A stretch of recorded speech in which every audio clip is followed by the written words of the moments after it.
The cold and the darkness of the prisoner of war barracks at Stalag 13 was unbearable. Food was scarce and the soup and coffee was always cold. That is unless you were in the barracks with Colonel Hogan.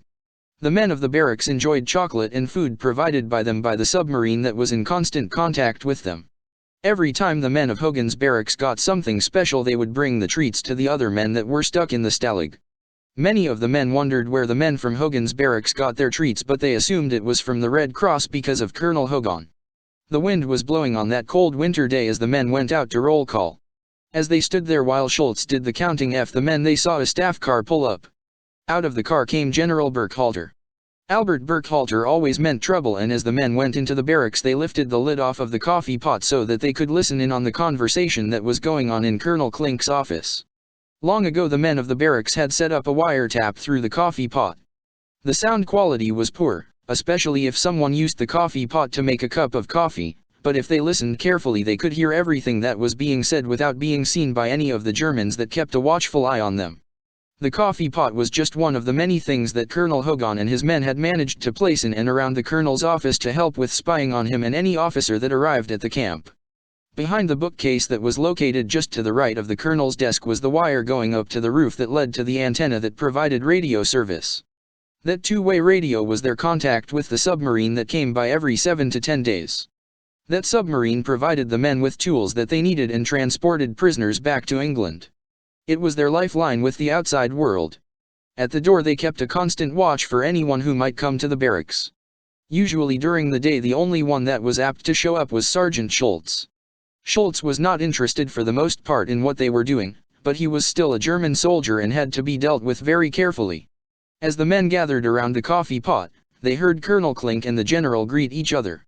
The general was not a fool and had to be dealt with carefully. Unlike Klink, he was dedicated to the war effort and was a career man who was quick to catch on to things. He could not stand Klink. He thought that the best thing the Germans could do was to keep him here at a prisoner of war camp. Several times he had thought about sending him and some of his men to the Russian front, but he thought that they already had enough trouble there. The general was there to do his inspection of the camp and make sure that everything was in order. Colonel Klink was so non-productive that figuring out his books and the happenings at the camp were near to impossible. The conversation centered mostly on the inspection of the barracks and the going over of the books and the men who were held prisoner and the guards who guarded them. This was going to play havoc with the men of Hogan's barracks. There was a war going on and they had jobs to do. There was a ball-bearing plant just outside of the camp that they were planning on burning within the next few days, and they had 3 escaped prisoners downstairs in the tunnel waiting to leave for England via the submarine. The submarine would also be in range of the radio that they had within 3 days. Because the general was there, they also would have to close up the entrance to the tunnel. This entrance was located on one of the bunks and it would have to be temporarily closed. They did not want an inspection where the Germans found that entrance. It was the main entrance to the tunnel and all of the other tunnels that were located in the camp. But on the other hand, the general would keep Klink busy and out of their way. It was with pleasure that they heard the general talking about his sister Gertrude. His sister was brash and bossy and Colonel Klink had no interest in her at all. But the general was always trying to get his sister married off, and as a single officer Klink was a likely candidate. Hogan would put some fuel on the fire and perhaps get rid of Klink for a few nights. Colonel Hogan headed over to Colonel Klink's office and knocked on his door. When Klink called for him to come in, he walked in. Acting as though he had no idea that the general was there, he acted as though he was surprised to see him. "Good morning, sir," Colonel Hogan said to the general as he saluted him. The general did return the salute, but like Hogan, his heart was not in it. Colonel Hogan smiled at the 2 men as he reached into Klink's stash of cigars and lit one. "Why, this is a surprise. Colonel Klink and I were just talking about you and your lovely sister." He was mentioning how he was wondering how she was doing, he said with a smile. Colonel Klink could have shot the man right there. Just the other day he had mentioned the general's sister. He slammed the cigar box closed after Colonel Hogan had removed 3 cigars and asked him, "How can I help you, Colonel Hogan?" He had thought that she would be a great asset to scaring the Russians into remission, not to see her. But his bumbling went unnoticed by the general. "Well, my sister just happens to be in town right now. It will be my pleasure to make it so that the 2 of you can see each other once more," the general offered him. Colonel Klink cringed inside and stuttered as he said, "Well, thank you." He turned to glare at Hogan, who was smiling to himself. The job done and the thought that Klink and the general would both find themselves busy with Gertrude Hogan could get back to the job of espionage. Hogan had work to do and he had no time for foolish German matchmaking. He would let the three merry Germans handle themselves and just sit back and laugh. Gertrude was the last person that Klink wanted to get involved with, so Klink would be busy for the next few days. As the men listened to the coffee pot, Carter was downstairs working on the bombs that were going to be needed for the bombing of the ball-bearing plant. The plant was large, but there was a lot of fuel surrounding the building. If the men were able to plant at least one of the bombs in the area of the furnaces, the whole building could go down. The next job was going to be for Peter Newkirk. He would be making the badges that the men wore while working at the plant. In order for the men to be given entrance into the plant, they would need identification. He was going to make them identifications that said they were furnace repairmen. With these identifications and the clothing of a German worker, it was the hope of Colonel Hogan and his men would gain entrance to the furnaces. They would then plant the bombs and set them to go off shortly once they left. The group had several German uniforms located in the tunnel, and several different types of identifications. With what they had in a little work, the men were ready for the bombing. They now had to wait for the colonel and general to set up the general's sister for a date with Colonel Klink. Life was always a challenge in Stalag 13. Chapter 2.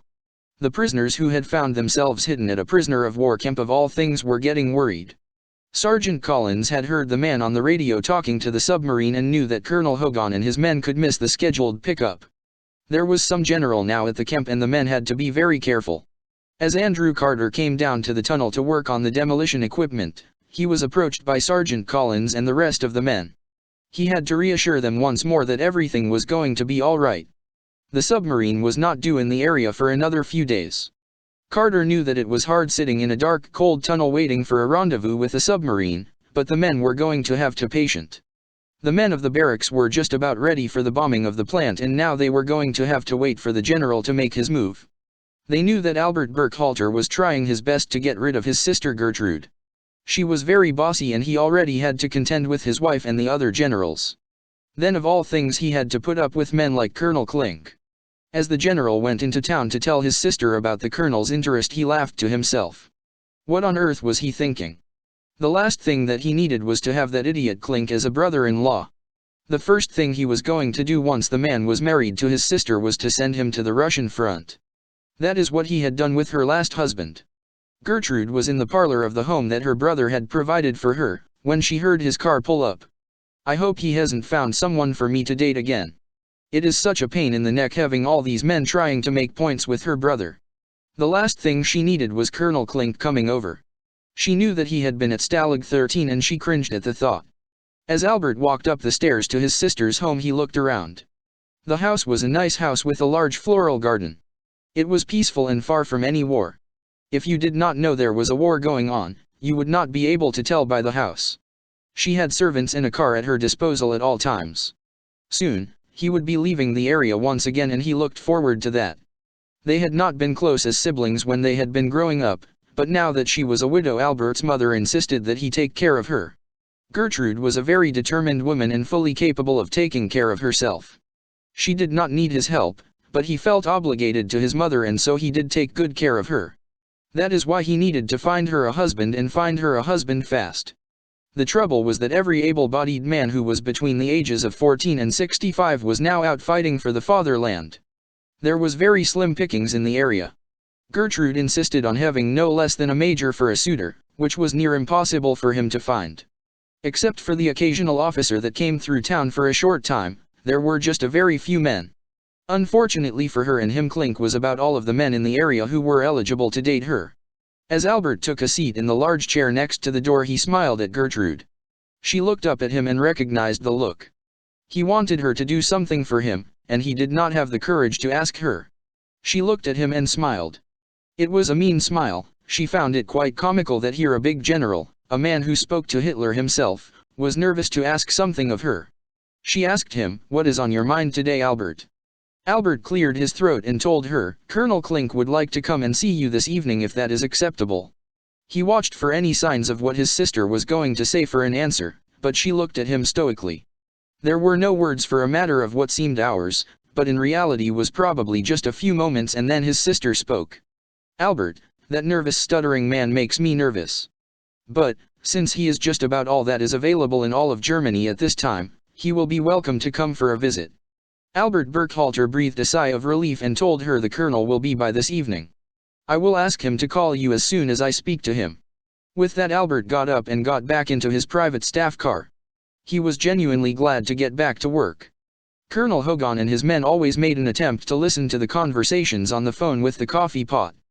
Because of their situation, that was not always possible. But, they were waiting for the colonel to leave the Stalag so that they could do their mission, and so an extra effort had been made to listen to all of the calls. The call finally came through at 2 o'clock. The general told Klink that his sister Gertrude had agreed to meet with him and that he was to call her at this number. The men noted the number for future reference and the colonel wrote it down too. After the call there was silence in the office for several minutes. They could picture Klink pacing back and forth in the office, not knowing what to do. Colonel Hogan was getting ready to go to Colonel Klink's office and give the colonel a good old-fashioned push. He wanted to make Klink go into town and meet with Gertrude. But as Hogan headed out of the door, they heard Klink on the phone. He was calling Gertrude to make a date. He really was a blubbering idiot, and they thought that Gertrude must have been very desperate to even agree to meet with Klink. After just 5 minutes though, the date was set and now it was time for Hogan and their men to get ready for tonight. Chapter 3. Now it was time for Colonel Hogan and his men to get ready for tonight. The factory that they were going to be bombing was just 20 minutes from the tunnel that they had just outside of the fence. The entrance was hidden and looked as though it was just a tree stump. They would keep Schultz busy by giving him chocolates and they would be back in an hour. Each of them dressed carefully and it was decided that Carter would do most of the talking. He was fluent in German and could easily pass as a German. Everyone finished the outfits and outfitted the bomb. It was the perfect night for the bombing. The submarine would be within range at around 6 that evening also. It was necessary to get the prisoners out to the submarine that evening. Everyone would have to stay low for a few days after the bombing because of the extra patrols that would be sent to the area. Kinch would take care of the radio contact from the tunnel while 2 of Hogan's men would make the way to the submarine with the 3 prisoners. As the evening came and they watched Colonel Klink left the compound, the men started to head out. Kinch had reached the submarine and they would be ready to take the prisoners back to England at 7 and he informed them. The 3 men were thrilled to hear that they would soon be free once more. The men got their meager things together and prepared to step outside once again. Klink found himself in the car on his way to Gertrude's house. He looked forward to the time with that awful woman like he looked forward to a dull toothache. The ride was not a long one and he stopped at a floral shop and picked up some flowers. He wanted to do anything to stall the time that he was going to have to spend with Gertrude. As he went up the walkway to her house he checked himself once more. He was about as neatly dressed as he could be and he bumbled as he greeted the lady. As Gertrude offered him a seat he sat down and looked forward to nothing. When she nearly took a seat in his lap he thought that he was going to die. In the meantime the men had managed to get out of the compound unnoticed and as they climbed out of the stump they headed their respective ways. The 3 ex-prisoners of war made their way to the water, where the submarine was waiting for them. As they took the raft over to the submarine they waved and thanked the men who had saved them from a prison-of-war camp. Being a prisoner of war could not be described in any manner but as a time in hell. They had been starved and abused to the point that they were willing to risk their lives to escape. Colonel Hogan and his men headed to the ball-bearing plant. Hogan could speak German well, but he did have a slight accent. That was why Carter did most of the talking. He spoke German fluently. As they approached the guard who was stationed at the guardhouse, they showed him the papers for the repair of the furnace. The guard read the orders and agreed to let them in quite happily. The furnace had not been working well for months and he had thought that they would never be repaired. A non-working furnace at a factory in Germany was on the low order of importance for Hitler and his men. As the 3 men headed toward the building they were met by the night foreman. He led them to the furnaces and they each took out their tools and began to check things with their meters. When the men were finally left alone, Carter went to work placing the fuses for the bomb. He found an ideal spot and set them up. The funny thing was that one of the men, Newkirk, had worked on furnaces before and to totally throw off the Germans at the plant he got the furnace working once again. Carter then set the timer on the bomb for 30 minutes. This would allow the men to get back to Stalag 13 and be outside of any suspicion.